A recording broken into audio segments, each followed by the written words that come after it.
Hello everyone, welcome back to my channel.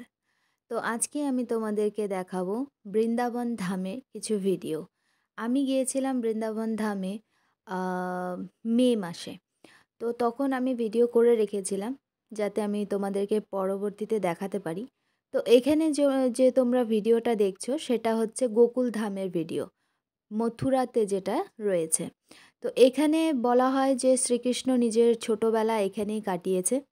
তো এখানে দেখতে পাচ্ছ যে রাস্তাটি তৈরি করা আছে সেটা পুরো আগে মাটির ছিল, তারপরে সেটাকে হচ্ছে পাকা রাস্তা করা হয়েছে।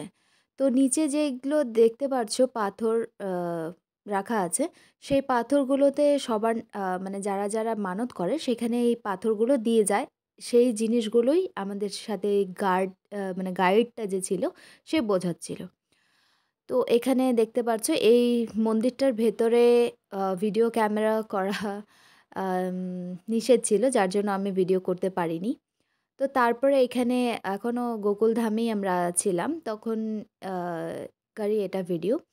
তো এখানে হচ্ছে দেখতে পাচ্ছ যে সাইডে নদীটা দেখতে পাচ্ছ সেটা হচ্ছে যমুনা নদী।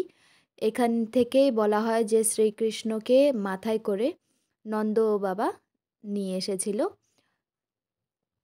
এই মথুরাতে। আমি যদি এখানে কিছু ভুল বলে থাকি তাহলে অবশ্যই আমায় ক্ষমা করে দেবে। কারণ আমাকে যতটা এখানে বোঝানো হয়েছে আমি ততটাই এখানে বলার চেষ্টা করেছি, তোমাদের সাথে শেয়ার করেছি। তারপরে আমরা চলে যাই গিরি গোবর্ধন পর্বতে। তো সেখানে গিয়ে আমরা গোবর্ধন যে মন্দিরটা রয়েছে সেখানে আমরা প্রবেশ করি। সেখানে এতটাই ভিড় ছিল যে আমি যতটা পেরেছি ততটা তোমাদেরকে ভিডিওতে দেখানোর চেষ্টা করেছি। এখানে ভগবানের মুখটা পর্যন্ত আমি ঠিকঠাক নিতে পারিনি, কারণ এতটাই ভিড় ছিল। লোকজন ওখানে সাইডই দিচ্ছিল না যে আমি ভিডিও করতে পারি। তবুও আমি যতটা পেরেছি আমি ভিডিও করেছি। তো তোমরাও এখানে দেখে নাও। এখানে এটা হচ্ছে গোবর্ধন ঠাকুর। তারপর আমি গোবর্ধন পর্বতটাকে দেখানোর চেষ্টা করেছি, কিছুটা কিছুটা অংশ দেখানোর চেষ্টা করেছি, কারণ গোবর্ধন পর্বত তো ছোট নয়, অনেকটাই বড়। তো এখানে তোমরা দেখতে পাচ্ছ এটা হচ্ছে গোবর্ধন পর্বতেরই কিছুটা অংশ। তারপরে আমরা চলে যাই রাধাকুণ্ডে। তো এটা হচ্ছে রাধাকুণ্ড, মানে যেখানে হচ্ছে রাধারানী স্নান করতেন। তো সেই জায়গাটা এখানে দেখানো আছে। তারপরে আমরা চলে যাই রাধারানীর বাসস্থান, যেটা হচ্ছে নাম বারসানা। তো বারসানাতে চলে যাই। এখানে দেখতে পাচ্ছ অনেকটাই সিঁড়ি আছে, যেটা অনেকটা আমরা পেরিয়ে এসেছি। তারপরে আমরা এখানে মন্দিরটা দেখতে পেয়েছিলাম। এই মন্দিরটা অনেকটাই উঁচুতে আছে, যেখান থেকে রাধারানী বলা হয় যে রাধারানী যখন শ্রীকৃষ্ণ রাধারানীর সাথে দেখা করতে আসতেন, তখন এই মন্দিরে মানে এই জায়গাটাতে, এটা রাধারানীর জায়গা, রাধারানীর বাসস্থান। তো যার জন্য এটার নামও দেওয়া হয়েছে বারসানা। তো এখানে দাঁড়িয়ে অপেক্ষা করতেন রাধারানী শ্রীকৃষ্ণের জন্য। তো এখানে আমি উপর থেকেও ভিডিওটা করেছি, যেখান থেকে দেখা যাচ্ছে যে পুরা গ্রামটাই এখান থেকে দেখা যায়। যার জন্য রাধারানী দেখতে পেত যে শ্রীকৃষ্ণ কতটা দূর আছে বা কতটা দূর আসছে। তো এখানে আরও কিছুটা আমি ভিডিও করেছি তোমাদেরকে পুরোটা দেখানোর জন্য যে কতটা উঁচুতে এই মন্দিরটা রয়েছে। তো অনেকটাই সুন্দর এই জায়গাটা, আর এতটা ভালো লাগছিল সেখানে গিয়ে, এত ভালো একটা হাওয়া আসছিল যে ওখান থেকে আসার একদমই ইচ্ছা করছিল না। খুবই সুন্দর জায়গাটা। তোমরাও গেলে অবশ্যই এই জায়গাটাতে যাবে। খুবই সুন্দর জায়গাটা, খুবই সুন্দর একটি জায়গা। তারপরে আমরা চলে গিয়েছিলাম নিধিবনে। তো নিধিবনে এই জিনিসটা দেওয়া হয়েছে, মানে বাতের বানানো হয়েছে, কারণ এখানে বাঁদরের প্রচণ্ড উৎপাত আছে। তোমরা যদি কোনো সময় বৃন্দাবনে যাও তাহলে মোবাইল অবশ্যই খুব সাবধানে রাখবে, কারণ বৃন্দাবনে মোবাইল চুরির সম্ভাবনা খুব বেশি। কারণ ওখানে মানুষেরা চুরি করে না ফোন, বাদরে নিয়ে চলে যায়।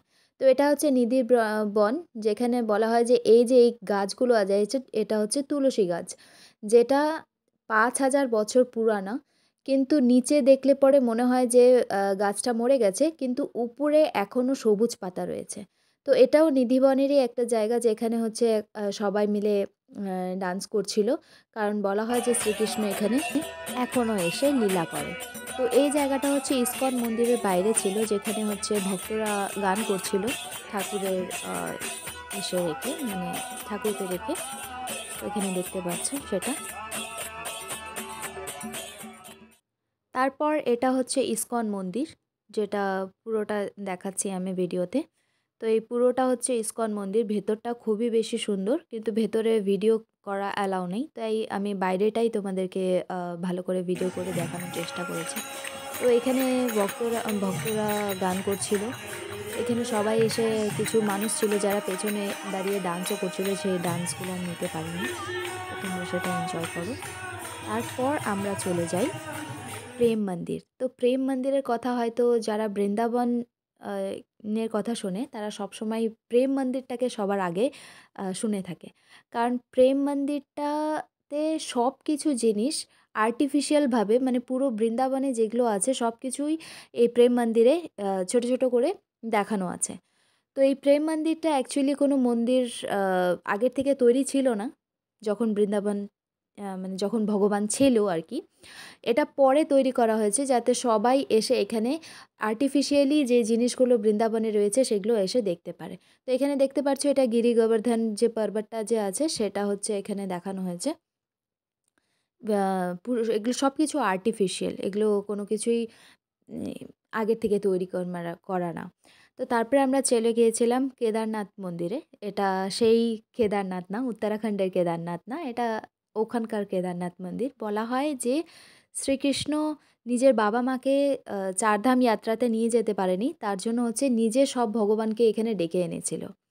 তো তারপরে হচ্ছে এটা যমুনা নদী, যেখানে হচ্ছে তোমরা দেখতে পাচ্ছ এখানে অনেক নৌকা এসবও রাখা আছে। এখানে চাইলে পরে তোমরা চড়তেও পারো, চড়ে পুরো জায়গাটা ভ্রমণ করতে পারো।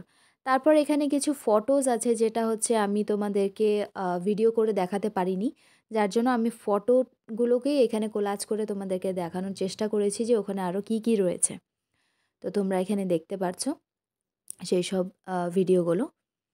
আমি উপরে সব কিছুর নাম অবশ্যই মেনশন করে দিয়েছি, তোমরা চাইলে সেটাকে ভালো করে স্লো সাথে দেখতে পারো। অবশ্যই আমার চ্যানেলকে সাবস্ক্রাইব করবে, যদি ভালো লেগে থাকে তাহলে লাইক কমেন্ট শেয়ার করবে। আর বাকি ভিডিও অবশ্যই তোমাদেরকে আমি দেখাবো, আমি কোথায় যাই কী করি। Thank you, tata.